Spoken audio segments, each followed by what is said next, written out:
Salut, j'espère que vous allez bien. On se retrouve pour la review de Raw du 14 août 2023. Et on commence le show directement avec Judgment Day qui arrive dans le ring, Dominik Mysterio, Rhea Ripley et du coup Damian Priest qui arrive dans le ring.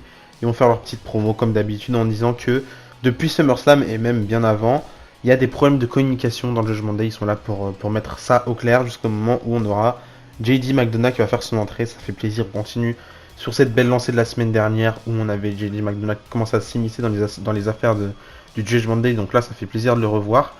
Et JD McDonagh tout simplement, il essaye d'être gentil en donnant des conseils à Judgment Day, mais à côté de ça on a Rhea Ripley qui dit que Judgment Day en entier ne veut pas entendre les conseils de JD McDonagh parce qu'il fait pas partie de Judgment Day, mais on a JD qui nous dit tout simplement qu'il est là juste pour faire le porte-parole entre Judgment Day et Finn Balor. Comme il y a des problèmes de communication, il pourrait peut-être aider, donc je pense que ça va être la construction pendant les semaines à venir où on aura JD McDonagh qui sera un petit peu le porte-parole, qui essaiera d'aider un petit peu les deux parties de Judgment Day avant d'enfin rentrer dans le Judgment Day, j'ai l'impression, en cassant quelque chose peut-être avec Finn Balor ou je sais pas. En tout cas, c'est ma vision des choses et en tout cas, ça pourrait être excellent. Mais j'ai bien aimé ce qui s'est passé entre Judgment Day et JD McDonagh ce soir. D'ailleurs, par rapport à tous ces problèmes de communication dans le Judgment Day, plus tard en backstage, on aura un autre segment où on aura Finn Balor qui va s'expliquer avec Damian Priest. D'ailleurs, Damian Priest qui va être très énervé. On aura encore JD McDonagh qui va essayer de s'immiscer dans ces histoires-là. Mais Damian Priest, il va se fâcher. Finn Balor va lui dire de te mettre un petit peu plus loin. Donc on sent qu'il y a un truc à faire avec JD McDonagh et ça me hype personnellement. Donc je suis vraiment content de ce qui s'est passé ce soir à Raw avec toute cette histoire de Judgment Day. Plus tard, dans le segment, on aura Sami Zayn qui va intervenir. Donc là, on est de retour dans le segment du ring. Donc Sami Zayn va intervenir, il va attaquer JD McDonagh.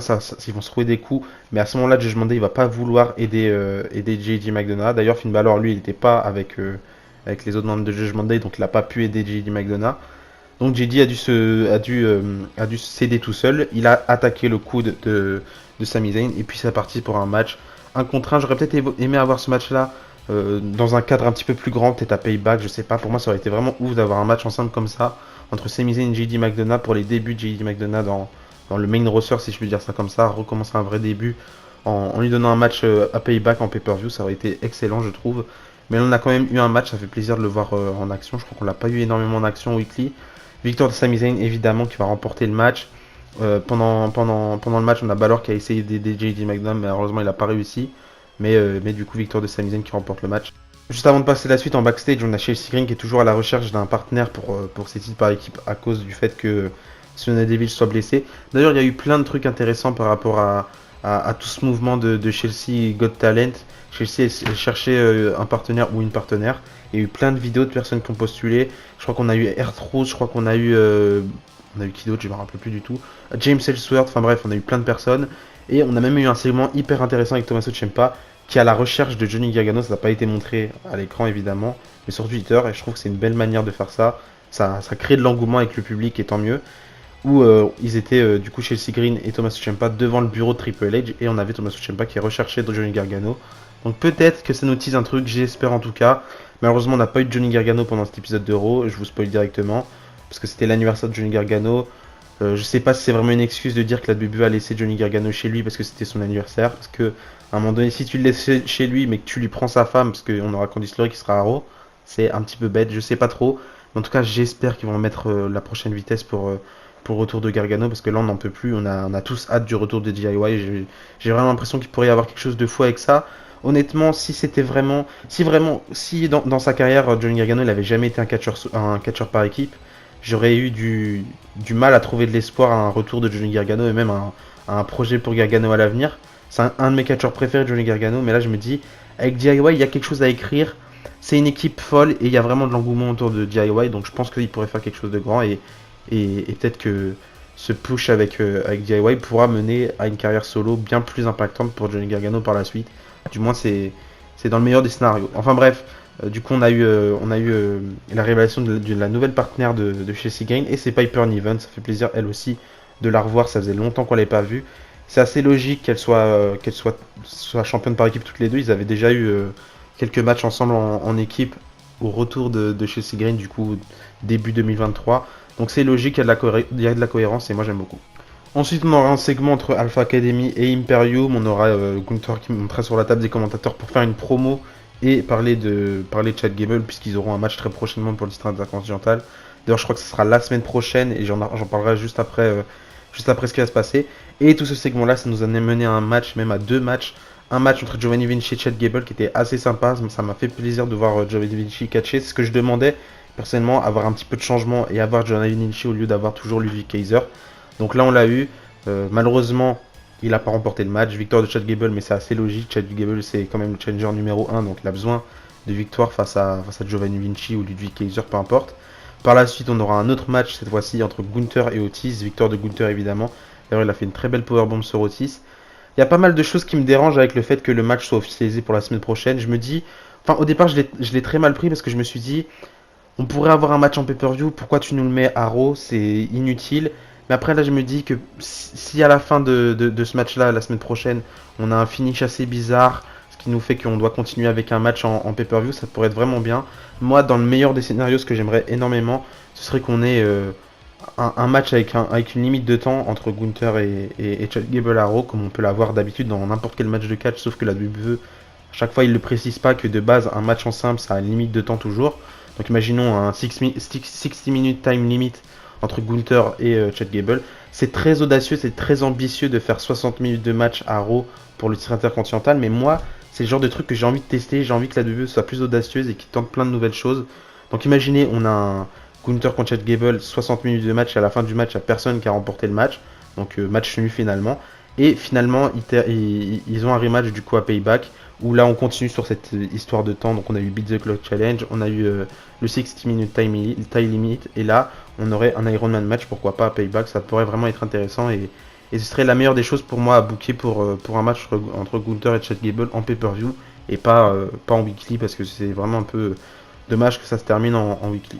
Par contre, c'est sympa, on a deux matchs de Imperium, mais ce qui me dérange vraiment un petit peu, c'est que tu pourrais remplacer un des deux matchs pour mettre quelqu'un qui a jamais de match habituellement à Raw, peu importe qui c'est, que ce soit Apollo Crews, que ce soit, je sais pas, même Johnny Gargano, on en parle encore, mais des catcheurs qui sont à Raw et qui n'ont pas l'occasion de catcher chaque semaine. Là, t'as juste un match en trop, pas forcément utile, deux matchs de la même feud, si je peux dire ça comme ça. Donc j'aurais préféré avoir un autre match que celui-là, mais c'était pas non plus hyper dérangeant. Ensuite, Matt Riddle et Drew McIntyre ont affronté les Viking Raiders. Évidemment, victoire de Matt Riddle et Drew McIntyre. On a une petite team qui se forme entre Matt Riddle et Drew McIntyre. D'ailleurs, la semaine prochaine, ils feront face au New Day. Donc il y a une petite team qui commence à voir le jour. Ça me dérange pas plus que ça, surtout quand tu sais que Drew McIntyre, il est enfin, il est limite à deux doigts de heel turn. Ça pourrait se passer la semaine prochaine, ça pourrait se passer bien plus tard, une fois que la team aura bien imprégné des fans. Je sais pas, en tout cas, ça me hype pas plus que ça. Mais j'aime les deux catcheurs, j'aime beaucoup Matt Riddle, j'aime beaucoup Drew McIntyre, donc on va voir ce que ça va donner. C'est pas vraiment le concept que j'aime le plus, d'avoir deux catcheurs qui n'ont rien à voir ensemble, qui finissent par former une équipe, un petit peu comme on a pu l'avoir avec Sheamus et Drew McIntyre. Enfin, ça c'est une autre histoire, parce que Sheamus et Drew McIntyre, ils ont une alchimie assez spéciale. Mais moi j'aime bien vraiment les équipes où c'est vraiment des équipes, quoi. Les Viking Raiders, c'est une vraie équipe, ils ont toujours été ensemble. Le New Day, c'est une vraie équipe, même s'ils n'ont pas toujours été ensemble, mais ils ont réussi à former quelque chose de fou.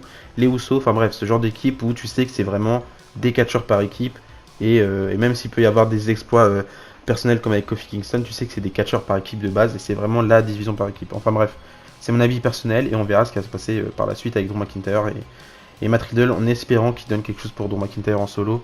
Un heel turn, je sais pas, mais qu'il fasse quelque chose, parce que je suis pas sûr que ce soit vraiment le meilleur plan pour Drew McIntyre, avoir un match par équipe, avoir un règne par équipe avec Matt Riddle, c'est vraiment pas le top. Enfin bref, ensuite on a eu un match ensemble entre Rhea Ripley et Indy Hartwell. Là ça m'a fait plaisir de voir Indy Hartwell catcher. Par contre Indy Hartwell, je la trouve dégueulasse dans le ring. C'est pas une catcheuse que j'apprécie du tout en termes de in-ring. C'est une catcheuse qui est assez drôle et j'aime beaucoup son implication, que ce soit à NXT avec The Way ou même récemment à NXT quand elle était toute seule. J'aime beaucoup Indy Hartwell parce qu'elle est drôle, elle est divertissante, mais son in-ring c'est vraiment catastrophique. Récemment j'ai vu un clip de elle à Main Event et j'ai juste remarqué qu'elle avait le même moveset de Kane, elle a la même manière de catcher de Kane, et Kane c'est pas un très très bon catcher in-ring non plus. Donc ouais, pas ouf Indy Hartwell malheureusement. Et après le match, Indy Hartwell et Candice LeRae ont continué d'attaquer Rhea Ripley, donc intéressant, et à voir ce qui peut se passer par la suite. D'ailleurs, si je dis pas de bêtises, si je me rappelle bien, il y a eu zéro construction avec Raquel pour l'instant, donc je sais pas trop quoi en penser, on verra bien ce qui va se passer, mais il commence à créer 2-3 petites choses avec Rhea Ripley et son règne, et tant mieux d'ailleurs, parce qu'il était quand même temps, ça fait quasi 100 jours de règne pour Rhea Ripley. D'ailleurs, je crois que ça fait même plus de 100 jours maintenant. Donc voilà. Ensuite, on a Shinsuke Nakamura qui va faire son entrée et il va nous faire une promo dans le ring, une promo en japonais.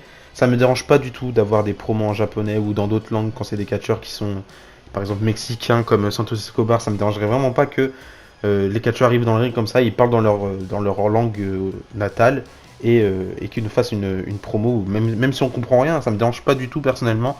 Parce que je trouve que ça rajoute de l'impact, ça rajoute de l'intensité, mais il y a des manières de faire. Et j'allais critiquer au départ la promo de Shinsuke Nakamura, mais finalement, il n'y a eu aucun truc qui m'a dérangé. Au départ, je crois que c'était Corey Graves qui était dans le ring avec Shinsuke Nakamura. Là, je me suis dit, s'il y a Corey Graves qui est dans le ring avec Nakamura alors qu'il parle japonais, Corey Graves a vite tourné ça au ridicule et c'est pas fou. Finalement, c'était Michael Cole, donc tant mieux. Euh, à la fin, moi je trouve que c'est mieux en général quand tu fais une promo en japonais par exemple, que tu termines par une phrase en anglais, histoire que tu termines sur un truc que tout le monde comprend et que tu termines pas ta promo en te disant tout le monde a compris alors que personne n'a compris. Donc finalement il termine sur une phrase juste avant que Seth Rollins fasse son entrée, mais je pensais qu'il l'avait pas fait, mais finalement il l'a fait. J'ai rematé le segment et tant mieux. Mais du coup Seth Rollins fait son entrée, Seth Rollins il va encore une fois nous dire qu'il est un champion combatif, que Shinsuke n'avait pas du tout besoin de l'attaquer pour demander un match de championnat. Il suffisait juste de demander, il allait lui donner. Mais dans tous les cas, il a gagné Shinsuke puisqu'il accepte son challenge, peu importe s'il veut le titre ou pas. Il accepte le challenge et on sait toujours pas quand parce qu'il n'y a pas de date. Mais le challenge est accepté de la part de Seth Rollins. Donc là, Seth Rollins termine par dire donc maintenant, serre-moi la main et laisse le public de Winnipeg, d'ailleurs, le public de Winnipeg qui était endormi, laisse-les chanter mon film song. Donc il serre la main de Seth Rollins. Nakamura sort du ring, mais il revient pour mettre un Kinshasa. Et j'ai bien aimé ce segment finalement, même si j'étais assez perplexe quand je l'avais pas encore vu et que j'avais vu quelques petits extraits sur Twitter.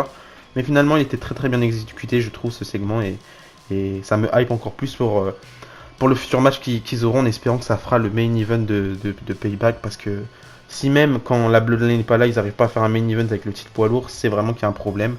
Et en tout cas, je suis vraiment heureux de ce petit retour de Nakamura. J'ai envie de dire, c'est le retour du vrai Nakamura, que ce soit heel ou que ce soit face. Moi personnellement, je m'en fous, même si on était parti sur de très mauvaises bases avec le heel de Nakamura à l'époque et que ça s'était très très mal terminé. Là, je trouve qu'il y a quelque chose, je trouve qu'il y a de la saveur autour de ce Shinsuke là. C'est vraiment un Shinsuke plus impactant et plus sérieux. Et j'aime beaucoup et j'ai hâte de voir ce fameux match qu'on aura probablement à Payback. Et si pas, bah, on l'aura peut-être un peu plus tard, je sais pas du tout. Ensuite, Trish Stratus a affronté Becky Lynch. C'était le fameux match que personne n'attendait, mais d'après tout le monde l'attendait ce match-là. Le fameux match qui devait avoir lieu à SummerSlam mais qui n'avait pas eu. Le match est parti dans tous les sens, ça s'est bagarré dans le public. À la fin du match, double décompte à l'extérieur, donc personne ne remporte le match, c'est sûr. À la fin, on a Becky Lynch qui veut faire un Mendel Slam sur Trish Stratus sur une caisse qui est près du stand de nourriture. Enfin bref, à ce moment-là, on a Zoe Stark qui vient attaquer Becky Lynch. Et puis par la suite, on aura Adam Pearce qui va nous annoncer que le prochain match qu'on aura entre Trish Stratus et Becky Lynch, parce qu'il y en a des matchs entre Trish Stratus et Becky Lynch, le prochain match, Zoe Stark sera pas là, parce que ce sera un steel cage match et elle aura aucun moyen de venir aider Trish Stratus, même si on sait très bien que il suffit de grimper à la cage pour venir l'aider. Enfin bref, on n'a pas précisé là non plus quand ce sera le prochain match. Peut-être la semaine prochaine, peut-être au Canada, peut-être à Payback, je sais pas du tout. Mais en tout cas, on aura bien une ultime revanche, je dirais, entre Becky Lynch et Trish Stratus.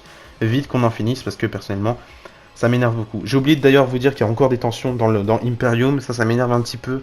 Le fait que quand t'es en faction, t'es obligé de créer des tensions dans les groupes, je trouve ça inutile et pas forcément nécessaire pour tout le monde. Là, Imperium, c'est pas vraiment nécessaire. Encore une fois, d'après Gunther Giovanni Vinci, c'est le membre faible de Imperium. Mais d'après plusieurs rumeurs, il devrait pas y avoir de séparation, tant mieux. Mais j'espère vraiment qu'ils vont pas switcher en une séparation de dernière minute parce que ce serait vraiment ridicule.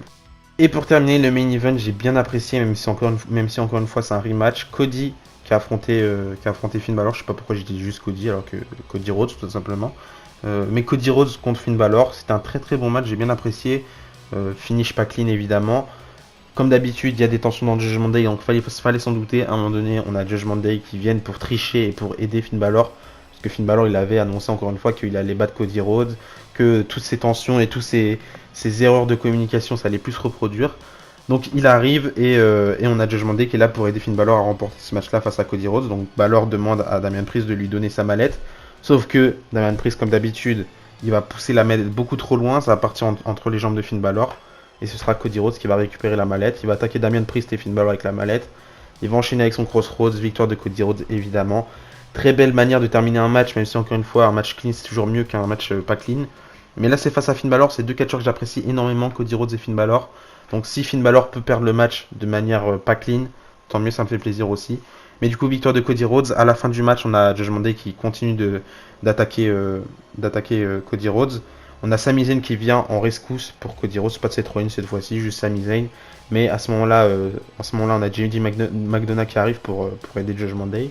Il veut essayer de se rattraper, il veut essayer de se faire acheter par Judgment Day, donc il attaque Sami Zayn. Et à ce moment-là, du coup, on termine le show avec Judgment Day qui célèbre, sans JD McDonough évidemment, mais je pense que c'est qu'une question de temps. Et on pourrait bientôt avoir les débuts de McDonough dans le Judgment Day. D'ailleurs, c'est chiant, c'est trop difficile à dire son prénom. C'est pas que c'est difficile à dire, mais c'est juste que c'est assez long et quand tu le répètes plusieurs fois, ça devient galère. Enfin bref, c'est comme ça que se termine cet épisode de Raw. Je trouvais que l'épisode de Raw était vraiment très solide, mieux que l'épisode de SmackDown de cette semaine, je trouve personnellement. Même si c'était un petit peu moins digérable, je dirais, puisqu'il y a beaucoup plus de segments, beaucoup plus de matière déjà parce que le Raw ça dure 3 heures alors que SmackDown ça dure 2 heures. Enfin bref, mais j'ai beaucoup apprécié cet épisode de Raw. Un petit peu moins bien évidemment que celui de la semaine dernière qui était stratosphérique. Il était un petit peu en dessous, mais je pense que c'est qu'une question de temps avant qu'on retrouve des Raw grandioses comme on a pu l'avoir la semaine dernière. Même si, encore une fois, cet épisode de Raw était vraiment très très satisfaisant et j'ai bien apprécié le fait qu'on continue sur des trucs qui ont déjà été commencés la semaine dernière. Mais ce que je demanderais personnellement, ce serait un petit peu plus de construction pour d'autres personnes qui sont pas chaque semaine à l'écran. Là, chaque semaine, on retrouve les mêmes personnes. On retrouve toujours la même construction pour beaucoup de choses. Parce que là, concrètement, si tu compares l'épisode de Raw de cette semaine, celui de la semaine dernière, c'est quasi le même, sauf qu'il y a un petit peu de mixité en termes de match, etc. Mais il y a toujours les mêmes personnes impliquées chaque semaine dans chaque épisode. On pourrait avoir un petit peu plus d'originalité, un peu plus d'audace, ce serait vraiment sympa. Mais je pense pas que c'est grand chose qu'on demande, nous, en voulant avoir je dirais pas plus de matchs random, mais plus de personnes random qu'on voit pas souvent et un petit peu de fraîcheur dans le produit, même si là ils ont quand même apporté pas mal de fraîcheur dans les épisodes de Raw ces derniers temps. Et j'en suis très très content. Mais bon, on termine toujours le show par Judgment Day, on commence toujours le show par Judgment Day, donc ça devient un petit peu redondant, même si l'histoire est vraiment à son prime, et j'ai hâte de voir la suite. Petite prédiction pour l'épisode de Raw la semaine prochaine, je vais essayer de faire ça maintenant à chaque fois à la fin de mes reviews, trouver 2-3 petites choses qui pourraient se passer dans l'épisode d'après. Donc là j'ai trouvé 2 choses en particulier. Le heel turn de Drew McIntyre, donc je pense que la semaine prochaine on pourrait avoir le heel turn de Drew McIntyre. Et le match entre Chad Gable et Gunther se termine d'une manière pas satisfaisante, même si ça peut être satisfaisant pour d'autres personnes, et qu'on ait un rematch en pay-per-view ou un rematch tout court. Donc voilà, c'est la fin de cette review de Raw, j'espère que cet épisode de Raw vous a plu. Et d'ici là, je vous dis à la prochaine, n'oubliez pas, tant que le catch à l'espoir. Bisous bisous.